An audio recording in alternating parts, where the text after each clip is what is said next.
Hi friends, welcome back IRK family. எல்லோரும் எப்படிங்க இருக்கீங்க? நாங்கள் ரொம்பவே நல்லா இருக்கோம். நீங்களும் நல்லா இருக்கணும்னு நான் இறைவனை வேண்டிக்கிறேங்க.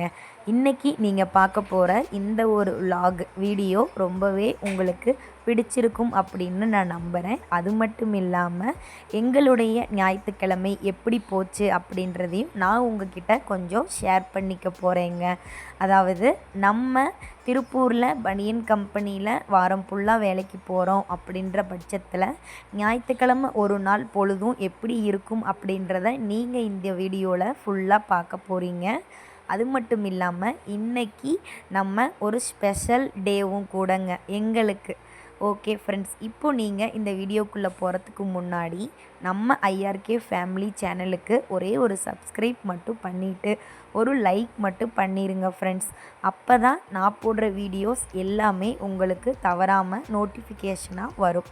ஓகே, நம்ம இப்போ வீடியோக்குள்ளே போயிடலாம். இந்த வாரம் ஞாயிற்றுக்கிழமை எங்களுக்கு வேலை இல்லைங்க.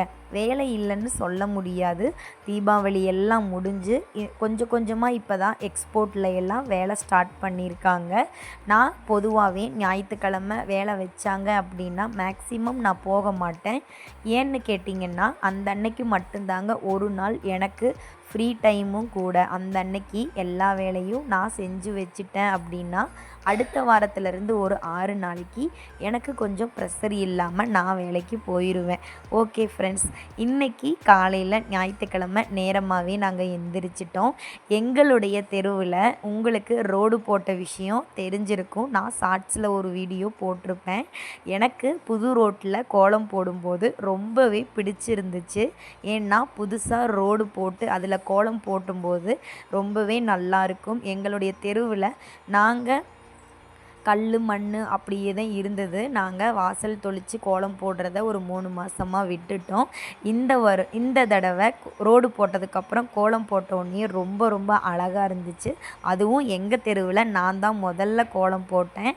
அது மட்டும் இல்லாமல் நாங்கள் வச்சுருந்த இந்த மல்லிகைப்பூ செடியை ரோடு போடும்போது பார்த்திங்கன்னா அந்த தார் வச்சு அடிக்கும்போது எங்களுடைய செடி செத்து போயிருச்சுங்க. அதனால் இந்த செடியை எப்படிடா நாங்கள் வளர்க்குறதுன்னு படாத பாடுபட்டுட்டோம். அப்படி இருக்கும்போது நான் ஒரு சில ட்ரிப்ஸ் எல்லாம் யூஸ் பண்ணி இந்த செடியை நல்லா வளர்கிறதுக்கு நிறைய ட்ரை பண்ணினேன். பட் எனக்கு அதோடைய ரிசல்ட்டு ரொம்பவே நல்லா கிடச்சிதுங்க. என்னென்னா நம்ம டெய்லியும் யூஸ் பண்ணுற அரிசி கழுவுற தண்ணி, நம்ம சாப்பாட்டுக்கு பயன்படுத்துகிற வெங்காயம், தக்காளி இதையெல்லாம் கொண்டுட்டு போட்டு இந்த தலையெல்லாம் நான் வெட்டி விட்டுட்டேன். அதுக்கப்புறமா புதுசாக தளர்ந்து இப்போ தான் கொஞ்சம் கொஞ்சமாக மொட்டு விட ஆரம்பிச்சுது. அதுவும் ரொம்ப மனசுக்கு சந்தோஷமாக இருந்தது. செடியெல்லாம் இன்னும் கொஞ்சம் கொஞ்சம் வைக்கலாம் அப்படின்ட்டு நான் எல்லாத்தையுமே ப்ரிப்பேர் பண்ணிகிட்டு இருந்தேங்க. அப்புறம் ரொம்ப நாள் கழித்து எங்கள் காம்பவுண்டில் எல்லாருமே பார்த்திங்கன்னா ரோடு போட்டதால் காம்பவுண்டை சுத்தம் பண்ணாமையே இருந்தாங்க.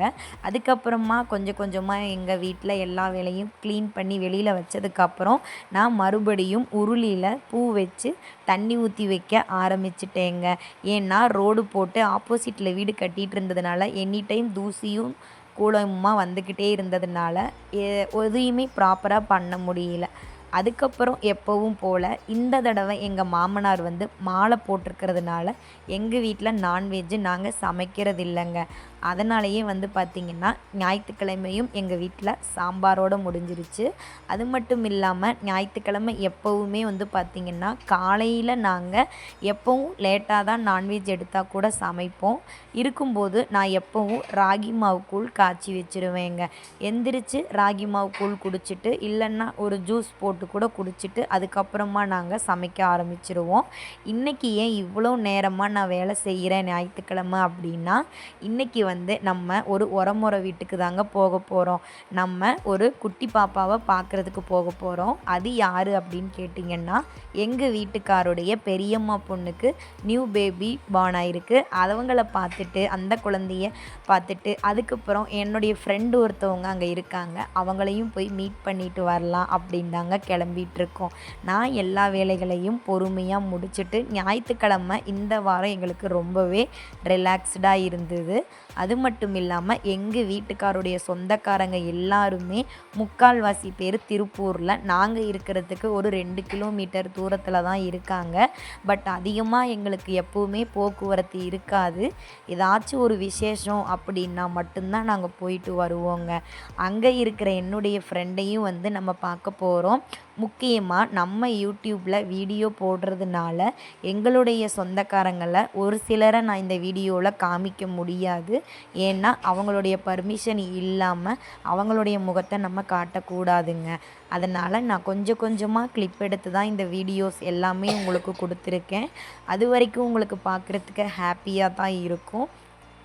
ஏன்னா எப்போவுமே வந்து நம்ம அடுத்தவங்க என்ன நினைப்பாங்க அப்படின்றத தவிர்த்துட்டு அவங்களுடைய பர்மிஷனோட எல்லாத்தையும் பண்ணும்போது அது ஒரு மனசுக்கு சந்தோஷமாக இருக்கும். நம்மளுடைய சேனல் என்னைக்காவது ஒரு நாள் கண்டிப்பாக க்ரோத் ஆகி நல்ல வியூஸ் போச்சு அப்படின்னா கண்டிப்பாக என்னுடைய சொந்தக்காரங்களை உங்களுக்கு அவங்களுடைய பர்மிஷனோட நான் உங்களுக்கு விசிட் பண்ணுறேங்க. அது வரைக்கும் நீங்களும் கொஞ்சம் பொறுமையாக இருங்க. ஏன்னா நான் யூடியூப் சேனல் வச்சுருக்கிறது மேக்ஸிமம் எங்கள் சொந்தக்காரங்க யாருக்குமே தெரியாதுங்க. அதனால தான், வேறு ஒன்றும் இல்லை. அதுக்கப்புறம் நாங்கள் போகிற வழியிலேயே பார்த்திங்கன்னா நியூ பேபிக்கு ஏதாவது ட்ரெஸ் எடுக்கலாம் அப்படின்னு 2-3 கடைக்கு போயிட்டோம். பட் அந்த குழந்தைக்கு வந்து எப்படி ட்ரெஸ் எடுக்கிறது அப்படின்றது எனக்கு அனுபவம் இல்லாததுனால பிறந்த குழந்தைக்கு போடுற ட்ரெஸ்ஸை வந்து நான் எடுத்துட்டேன். அதை மட்டும் சூஸ் பண்ணி நியூ பேபிக்கு வந்து என்ன மாதிரி ட்ரெஸ் போடுவாங்க இப்போதைக்கு அப்படின்றதுனால 2 கவுன் மட்டும்தாங்க எடுத்துகிட்டு போயிருந்தேன். அதுக்கப்புறம் வந்து பார்த்திங்கன்னா நீங்கள் இந்த வீடியோவில் பார்த்துட்ருக்க இவங்க தான் எங்கள் வீட்டுக்காருடைய பெரியம்மா, என் மாமியாருடைய அக்கா. அவங்க தான் அங்கே உட்கார்ந்துருக்கிறது வந்து பார்த்திங்கன்னா எங்கள் வீட்டுக்காருடைய பெரியம்மா பொண்ணு, அக்கா முறை வேணும் அவங்களுக்கு. அதுக்கப்புறம் அங்கே இருந்தவங்க 2 பேருமே எங்கள் வீட்டுக்காருக்கு அக்கா தான். போயிருக்கும்போது மனசுக்கு ரொம்பவே சந்தோஷமாக இருந்தது. என்ன தான் நம்ம வீட்டுக்காரங்களுடைய சொந்தக்காரங்க கிட்ட அதிகமாக நம்ம பழகலைன்னா கூட ஒரு சிலர்கிட்ட நம்மளுடைய அட்டாச்மெண்ட் ரொம்பவே நல்லாயிருக்கும். எனக்கு அப்படி பிடிச்ச 2 பேர் வந்து எங்கள் வீட்டுக்கார சொந்தத்தில் இருக்காங்க. அதுபோக எங்களுடைய ஃப்ரெண்டு அப்படின்றவங்க அங்கே அவங்களுடைய வீட்டுக்கும் நாங்கள் போயிட்டு அதுக்கப்புறமா அவங்களையும் விசிட் பண்ணிவிட்டு அவங்க குழந்தைங்களையும் பார்த்துட்டு வந்ததில் ரொம்பவே மனநிறைவாக இருந்தது. நாங்கள் எப்போயாவது தாங்க சொந்தக்காரங்க வீட்டுக்கு போவோம், அடிக்கடி போகிறது இல்லை. ஏன்னா அவங்களும் வந்து வேலைக்கு போய்கிட்டு இருப்பாங்க, நாங்களும் வேலைக்கு போய்கிட்டு இருப்போம். அப்படின்றதுனால நாங்கள் வந்து எப்போயாவது ஒரு டைம் விசேஷம் அப்படின்னா நாங்கள் போயிட்டு வருவோம் ஃப்ரெண்ட்ஸ். ஓகே ஃப்ரெண்ட்ஸ், இந்த லாக் வந்து உங்களுக்கு பிடிச்சிருக்கும் அப்படின்னு நினைக்கிறேன். பிடிச்சிருந்தா மறக்காமல் மறுபடியும் ஒரு லைக் மட்டும் பண்ணிடுங்க. அடுத்த ஒரு லாகில் பார்க்கலாம்.